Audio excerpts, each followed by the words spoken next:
Life as a cop in the city doesn't just harden you, it armors you in cynicism, thicker than a bulletproof vest. That was me, Lena, a 35-year-old lieutenant turned private eye, carrying around a baggage of distrust larger than the cases I solved. My beat? Cheating spouses and human deceit. Not exactly the backdrop for a love story, huh?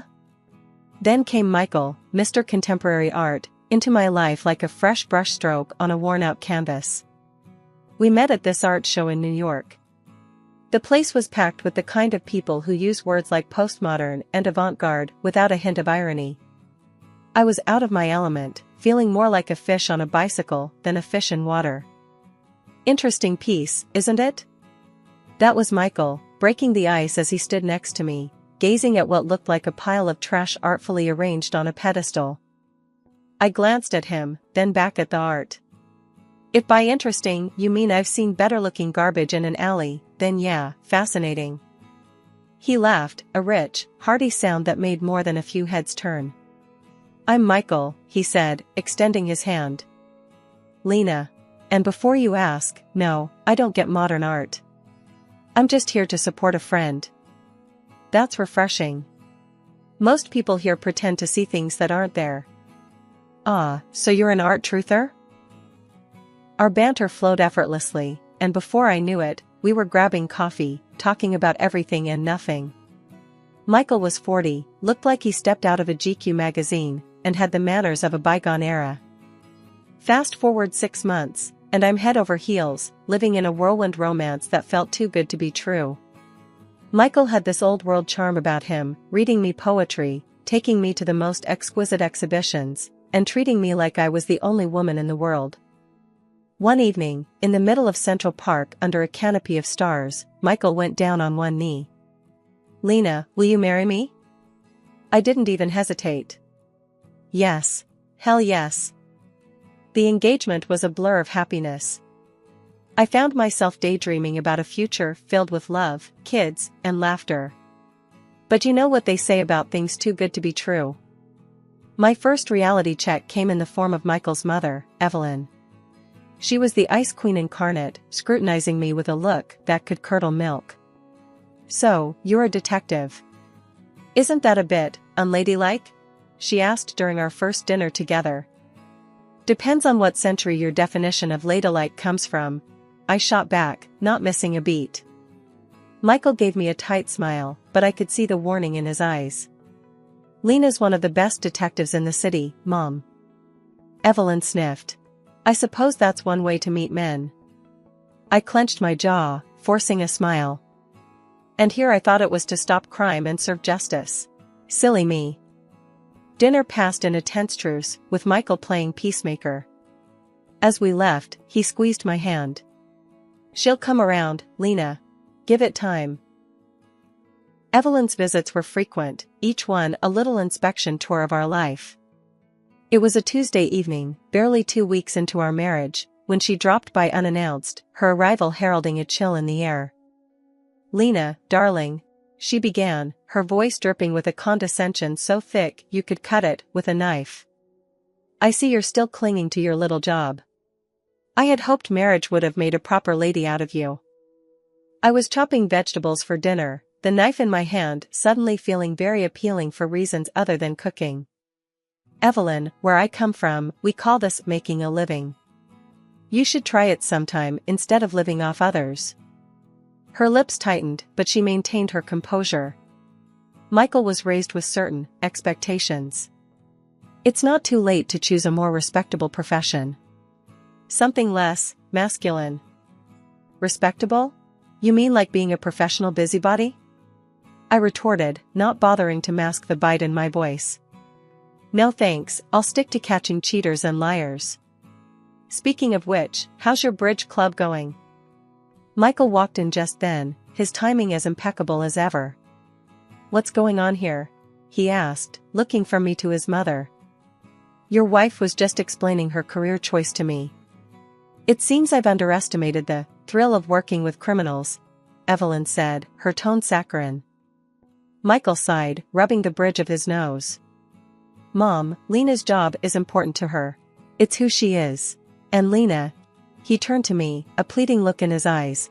Please, let's not do this now. I wanted to argue, to tell him that his mother was crossing lines she shouldn't even be seeing, but I held back. This was his mother, after all. Fine, I muttered, turning back to my vegetables with more force than necessary. The evenings following Evelyn's visits were always tense. Michael would become distant, retreating into a shell I couldn't crack. It was clear whose side he was on, and it wasn't mine. One such evening, after a particularly grueling visit from Evelyn, who had criticized everything from my cooking to the way I folded towels, I confronted Michael. Why don't you ever stand up for me? Your mother treats me like I'm the dirt under her shoe, and you just let her. What kind of marriage is this? Michael looked at me, weary. Lena, she's old, set in her ways. What do you want me to do? Disown her? No, I want you to have my back. To tell her she can't walk all over me, us. Is that too much to ask? He sighed, running a hand through his hair. I'll talk to her, okay? Just give it some time. She'll come around. But she didn't. And neither did he. The divide grew, Evelyn's disdain and Michael's inaction wedging a gap between us that felt insurmountable. It was clear this was more than just a rough start. This was a glimpse into what my future held if something didn't change. Living with Michael started to feel like I was in one of those dramatic TV shows where the cracks slowly start showing in the perfect facade. He worked at this fancy art gallery, which sounded posh until you realized his paycheck was as unpredictable as the weather in spring. Meanwhile, I was doing pretty well for myself, pulling in enough to keep us comfortable, living in a spacious apartment in a nice part of the city. I remember one evening, the conversation at dinner turned towards the future. I was talking about maybe, eventually, wanting to buy a house, have a bit of space for when we decided to start a family. Michael, fork halfway to his mouth, paused and gave me this look. Lena, I'm not sure where you're getting these ideas from. We don't need a house. And me getting another job? That's not on the table. I put my fork down, trying to keep my voice level. It's not about needing, Michael. It's about planning for the future. And it wouldn't hurt to have a more stable income, you know? He laughed, a sound that used to warm my heart but now just grated on my nerves.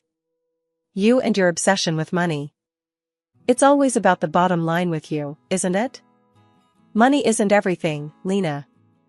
I could feel the anger bubbling up inside me. Easy for you to say when you're not the one worrying about paying the bills every month. I'm not obsessed with money. I just don't want to end up struggling. Michael shrugged, going back to his food like we were discussing the weather. I'm happy with our life as it is. You're the one who's never satisfied. I stood up, my appetite gone. Maybe I wouldn't be so focused on money if you contributed more than just criticism about how I manage ours. He didn't look up. I contribute in other ways. Not everything is about money, Lena. That night, I lay in bed, staring at the ceiling, thoughts racing. It wasn't just about the house or the kids or even the money. It was about respect, partnership, and support, none of which seemed to matter to Michael as long as the status quo kept his life easy. His accusations of my so-called obsession with money were a convenient deflection from his unwillingness to confront the reality of our situation. On what started as a mundane Sunday, the living room transformed into the stage for an unexpected drama when Evelyn, my not-so-beloved mother-in-law, decided it was the perfect day for a visit. With her arrival came an air of tension, thick enough to slice through. She was glued to her phone, her voice fluctuating between panic and confusion, as she navigated through a conversation that set off every red flag in my book. And you're saying my social security number has been suspended? How much do I need to pay to fix this? Evelyn's voice cracked as she fumbled through her purse, pulling out her checkbook and a slew of documents, her hands shaking with a mix of age and fear. I was in the kitchen, coffee in hand, when my ears picked up the mention of Social Security and payment. Years on the force had honed my instincts, and every fiber of my being screamed, scam. I rushed into the living room, my approach silent but swift. Evelyn, hang up the phone. It's a scam, I interjected, my voice firm yet composed, hoping to convey urgency without inciting panic.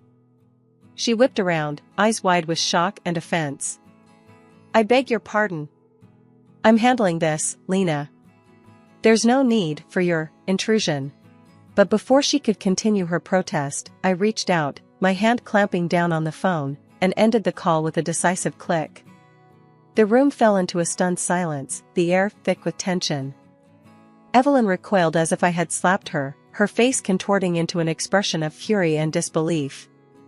How dare you? That was incredibly rude and uncalled for. Who do you think you are, treating me like some naive child? Michael, drawn into the living room by the commotion, stood at the threshold, his expression a mix of concern and frustration. Lena, what's going on? Why are you upsetting my mother? I turned to him, my frustration mounting. That call was from scammers, Michael. They were trying to con Evelyn out of her money by claiming her social security number was suspended. This is a common tactic. I've seen it 100 times. Michael rubbed the back of his neck, a gesture I knew meant he was in a tight spot. Okay, but couldn't you have been a bit more diplomatic about it? Evelyn, gathering her things with trembling hands, shot me a look that could curdle milk. I don't need to be saved, especially not by someone who treats me with such disrespect. I'm leaving. We'll see what the bank says about this so-called scam. She stormed out, leaving a cold silence in her wake. Michael sighed, looking between the door and me. Lena, I know you meant well, but you have to handle things more gently, especially with my mother. I felt a twinge of guilt but stood my ground. I know it seemed harsh, but there wasn't time for pleasantries. Scammers rely on creating a sense of urgency.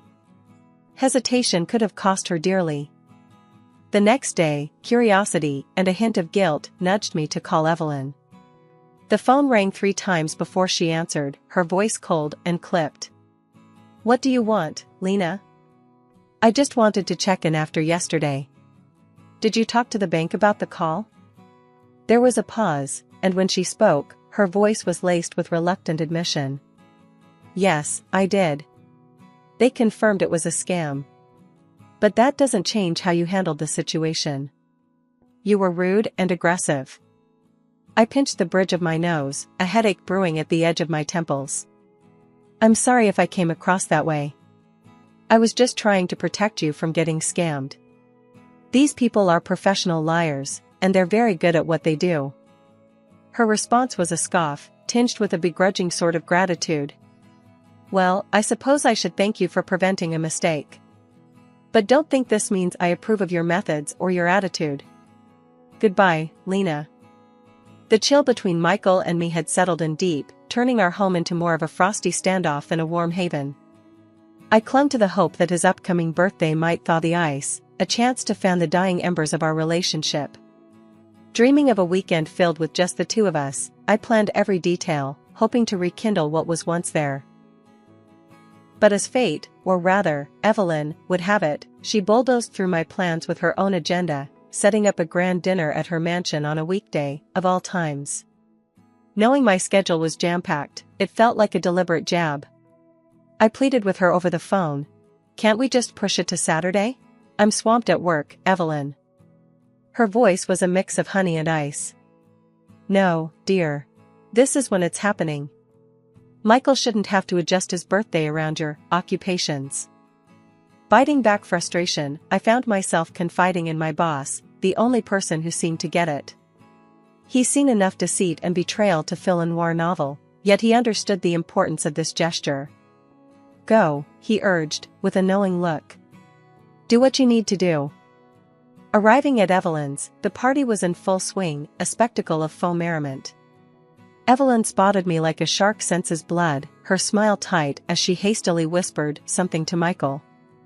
There he was, Michael, my husband, ensconced by the fireplace, his arm around a woman who was clearly more than just a casual acquaintance.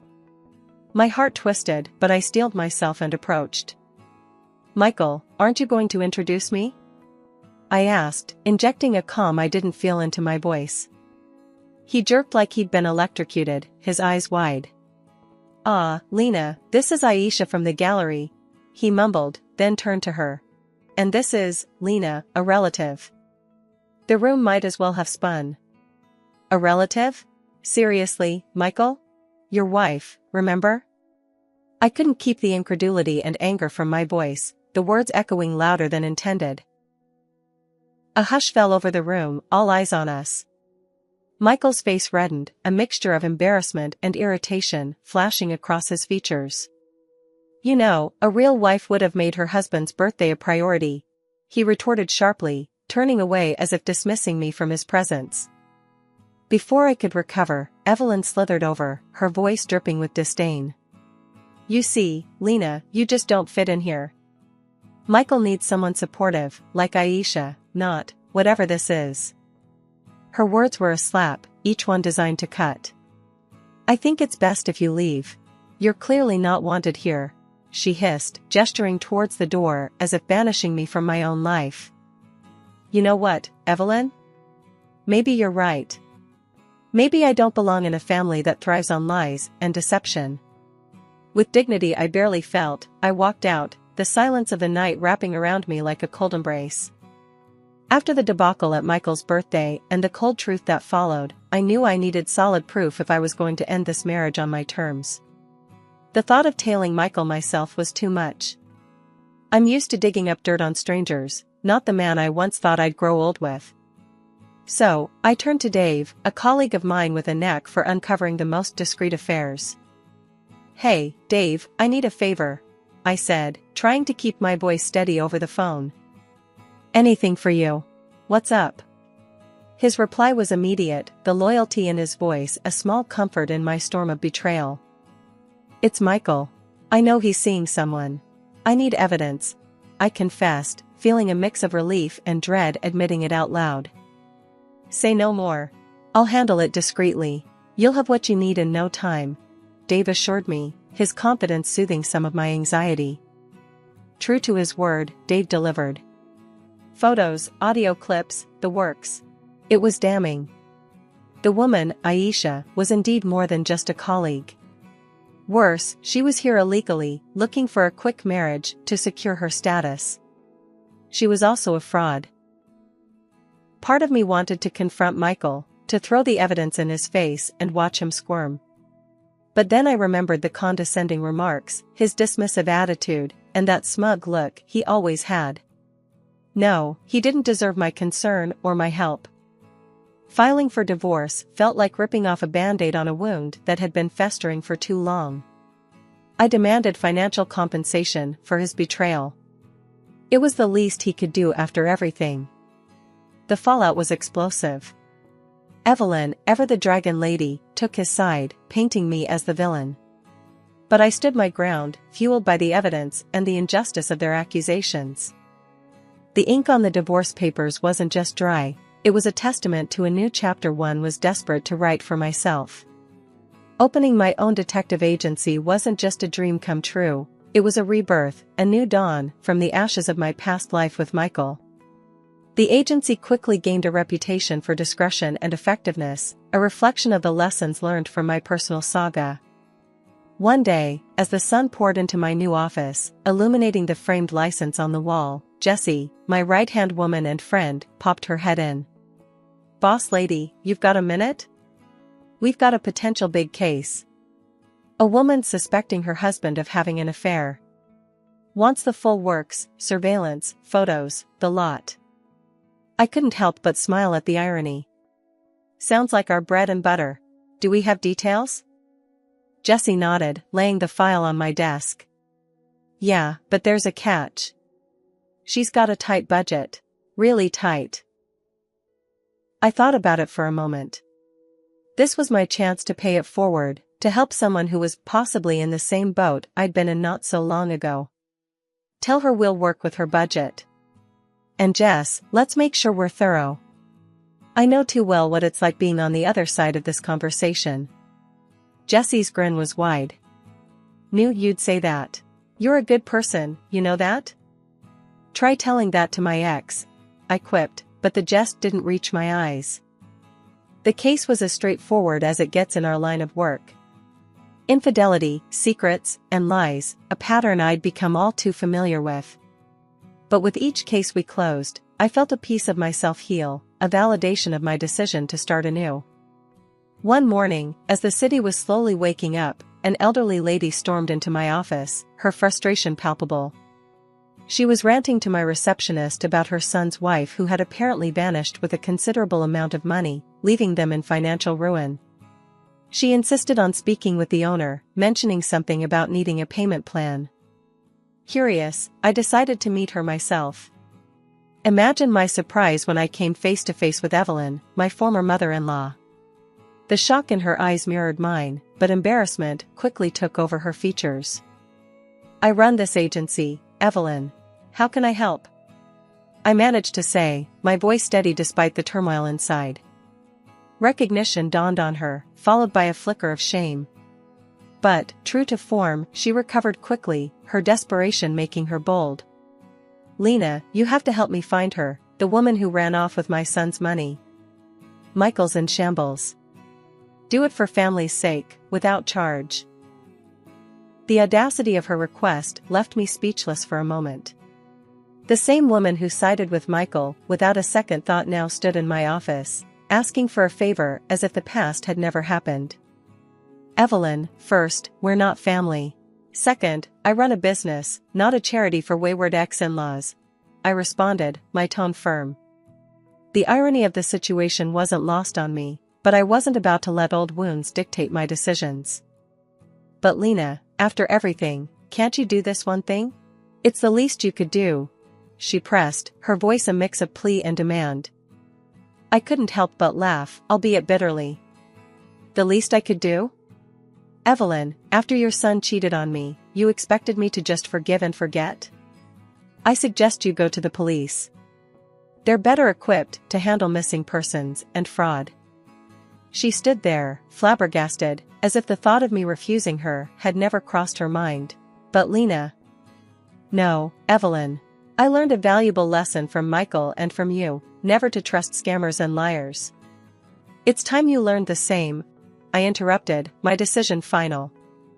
Life indeed comes full circle, but it's up to us to decide how we close that loop. For me, it was by standing firm in my values and looking forward, not back. A week had barely passed since Evelyn's little episode in my office, when my phone buzzed with a number I'd thought I'd erased from my life. Michael. Seeing his name flash on the screen was like stepping back into a world I'd left behind. Curiosity got the better of me, and I answered. "Michael, what do you want?" My tone was guarded, ready for whatever spiel he had prepared. "Lena, I've been thinking, a lot. I want us to start over, get back together. Have kids, you know?" His voice had that old familiar blend of hope and something I once mistook for sincerity. I couldn't help but let out a snort. "Really? And where would we live in this fantasy of yours?" There was a hint of excitement in his reply. "Oh, it's all planned out. We'll live with my mom at first. Save some money, then you can buy us a big house. It'll be perfect." I laughed, louder this time, the absurdity of the situation hitting me full force. "You're just as arrogant as ever, Michael. You think I'd come back, just to play house with you and your mom, and then foot the bill for a big house?" He stumbled over his words, the desperation clear in his voice. "But Lena, I've changed. We can fix everything. Please." The silence stretched between us as I considered the years wasted, the tears shed, and the painstaking journey to rebuild myself from the ruins he'd left behind. "Michael, you haven't changed a bit. Goodbye." With that, I hung up, the finality of the gesture sealing the door on the past. As the silence settled around me, a sense of peace enveloped my heart. The call, absurd as it was, served as the ultimate validation of my growth, my resilience, and my independence. I had built a new life, a successful career, and reclaimed my sense of self, none of which would have been possible had I stayed trapped in a marriage that diminished me. Michael's call was nothing more than a blip on the radar, a fleeting reminder of how far I'd come.